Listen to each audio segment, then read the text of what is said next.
Welcome back to Understanding the Times. Today the topic is poverty. Joining me is Larry Tierney, who is the deacon here at our church and treasurer, and we're going to, which it's fitting, right? The treasurer should talk about poverty. It seems fitting. And so Matthew 26:11, in that chapter we're seeing the narrative here where Jesus' feet is being washed. Mary has spent a large sum of money, almost a year's wages, to anoint his feet.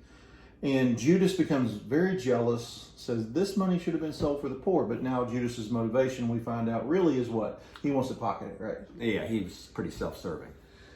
And so he makes this complaint, we should have sold this for the poor. And Jesus says what in Matthew 26:11? He says, you'll always have the poor.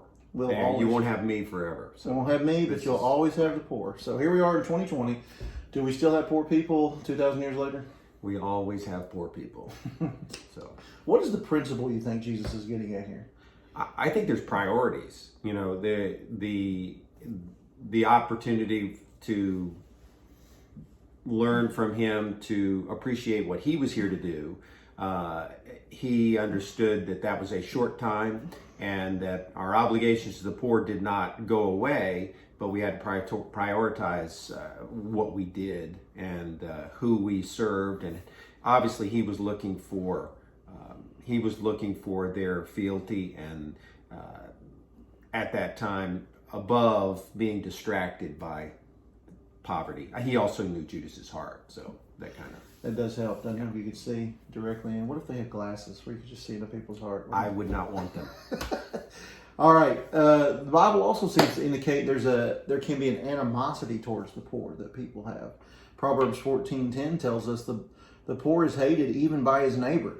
To those who live next to the section hate, I mean, that would what we would say in our culture. So those who have government assisted living and things like that those would be the ones pointed to. They have to be in poverty in order to get that kind of housing. Yeah, you know, we discussed it earlier. I think we're probably more acutely aware of poverty being a problem, or being not really racist about poverty, but the idea of it's, they were building some houses in our neighborhood, and we were concerned that they might be such that they would attract a lower socioeconomic level. And so you think, wow, that's gonna hurt my property values, and so you gotta, well, wait, how are you really thinking in life? And so we are definitely more attuned to that problem around here than I think other things. I agree. All right, well, let's talk about this. Now, you have been a missionary. You were a pilot missionary in Honduras. Right. So you have lived places. Poverty in the U.S. is not like poverty in other countries. Is that correct? Yeah, and I think that's it's one of the things that we have to remember is that it's still poverty here, but it is not the kind of poverty that the rest of the world faces. The poverty we saw in Central America could range from just bamboo homes, split bamboo walls with just a few items, even to the point when we lived in the city, there were people who lived along the areas where there was kind of squatters, and they would have basically almost cardboard type operations. Yeah, I've read about like cardboard homes, cardboard cities, right? Yeah, we didn't have so much cities, but there were the occasions where that kind of poverty existed. So it's I have to guard myself against being cynical about somebody here who says they're poor.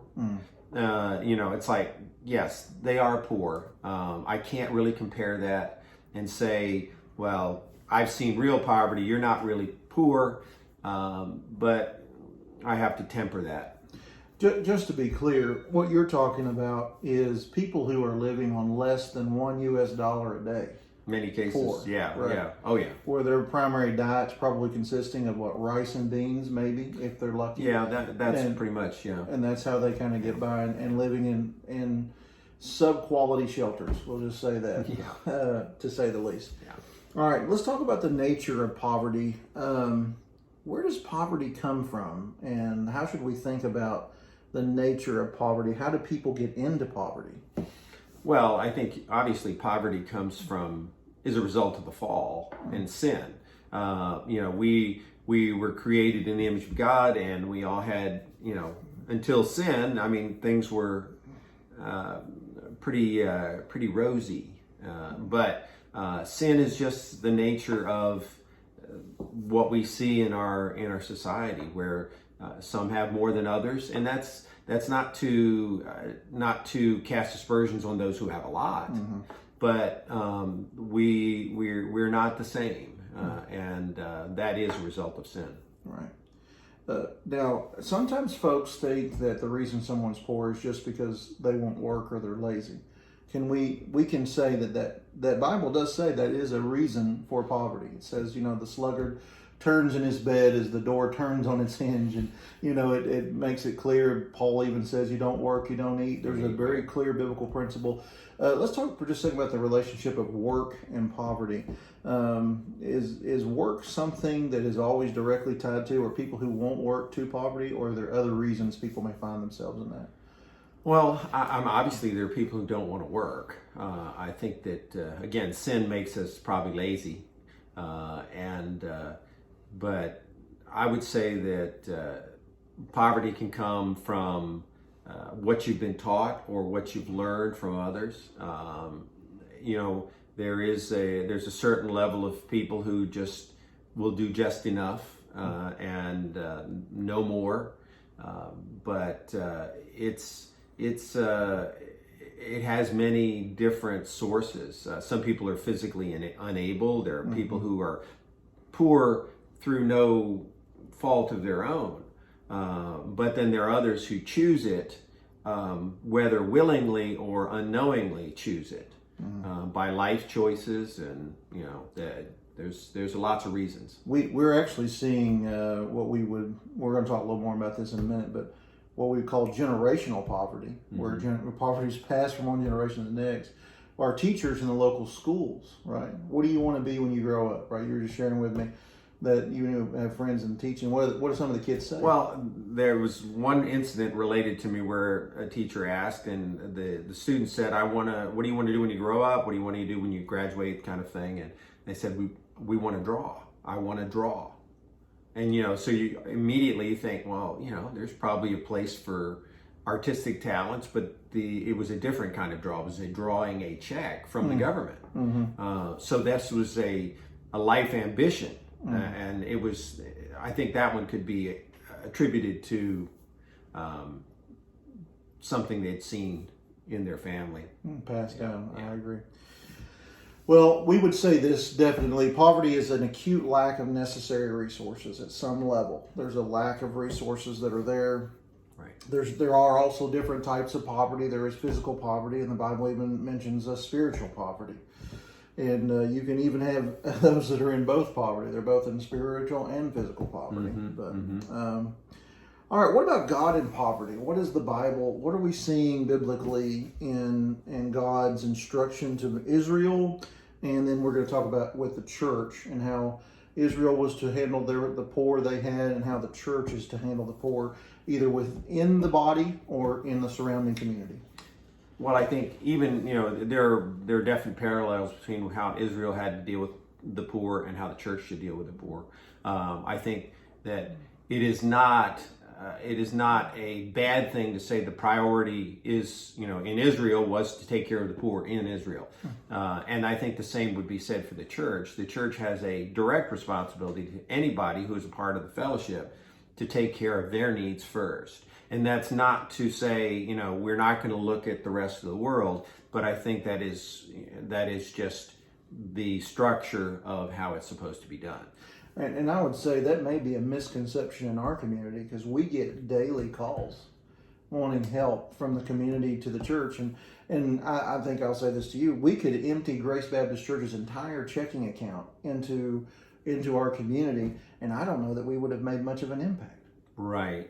And that's again, people are not connected right now. I mean, they're looking for connections, but I think that there are a lot of people who are disconnected from any fellowship of believers.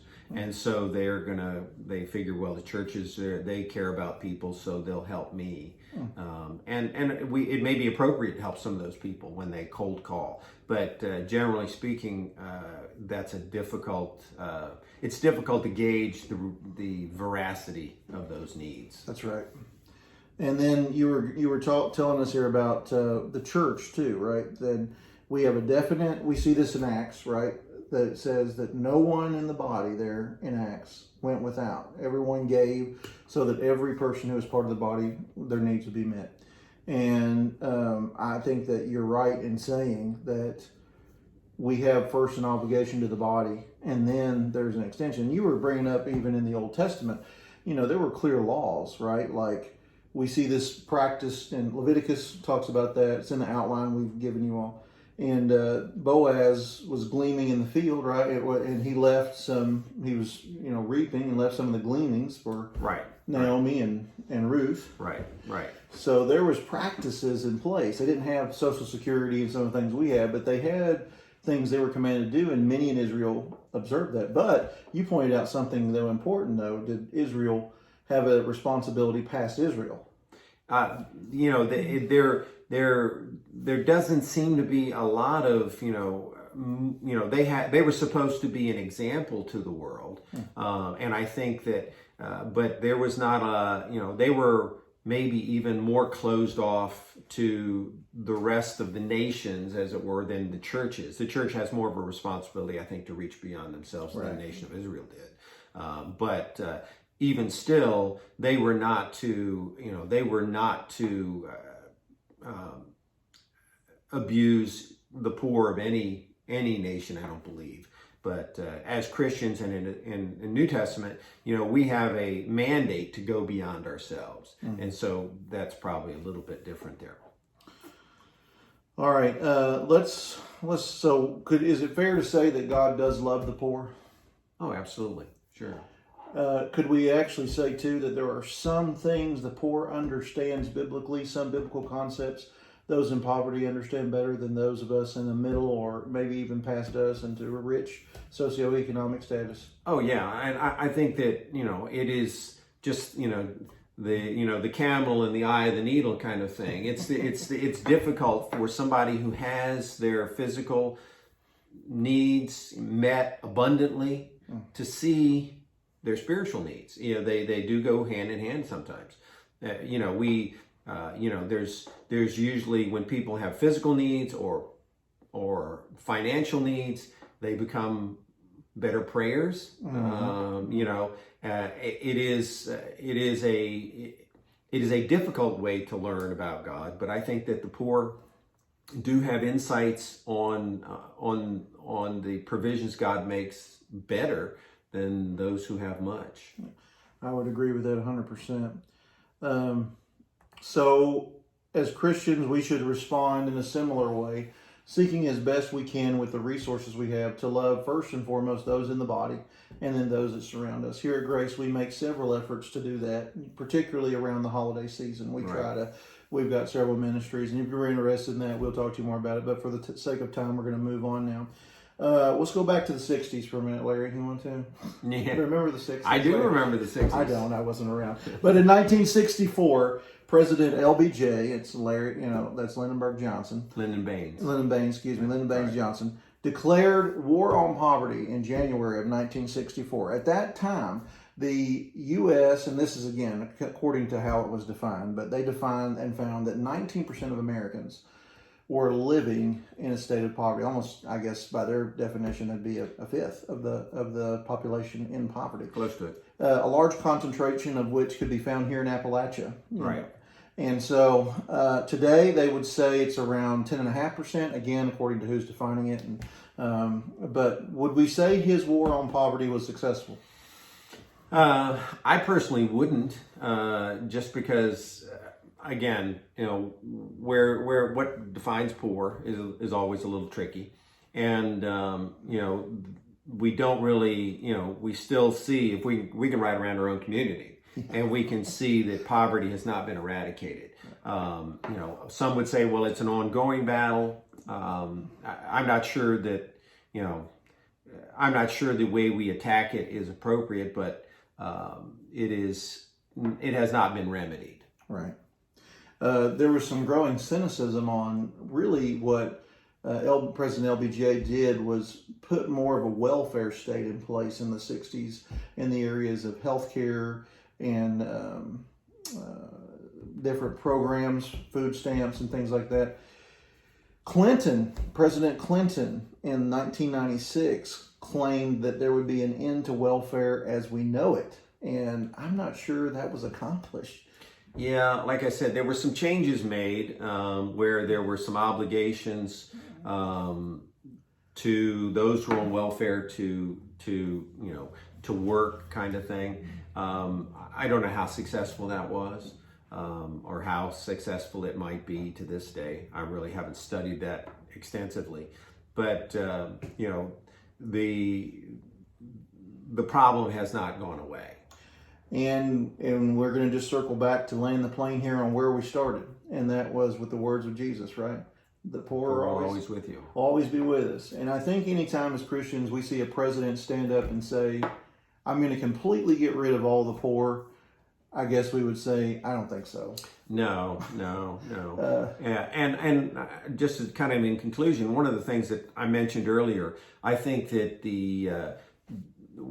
as the church, we have sometimes abdicated our responsibilities to those, even in our congregation, by saying, well, the government will take care of you. As I said, I think that dilutes the obligation of people to say thank you. It doesn't allow people who receive to see the sacrifice of others on their behalf, which is part of what we, that's part of the gospel. Seeing the sacrifice of Jesus on our behalf is a motivational thing. And I think that when we take that away, when it becomes this, vast governmental thing, it takes away that understanding of sacrifice for me. Well, you said before we started filming, you've never wrote the government a thank you note, right? No, not yet. The government has given you. No. But when you were a missionary and you were dependent on those gifts. Yeah, when, of course, we never found ourselves in a state of poverty. I suppose that when we were students, we probably fell in that 19%. But the reality is that when people made a sacrificial gift to support our ministry, there was an obligation to say thank you, to use those resources wisely. So that part is kind of taken away when it becomes a faceless, nameless entity that gives you those resources. That's a good point. I think it's a good place to end the plane. Larry, thank you. We're going to be back next week, and we're going to be talking about the value of human life. And because the election is really here, early voting has started here this week. Today or yesterday. And so the next week we're going to look at, just quickly, we're going to touch on feminism, abortion, assisted suicide, and racism. So we're going to try to cram all that in to one, because as Christians, we would see all those topics directly related to one issue, and that issue is, what is the value of human beings? Right. So tune in next week. Thanks for joining us.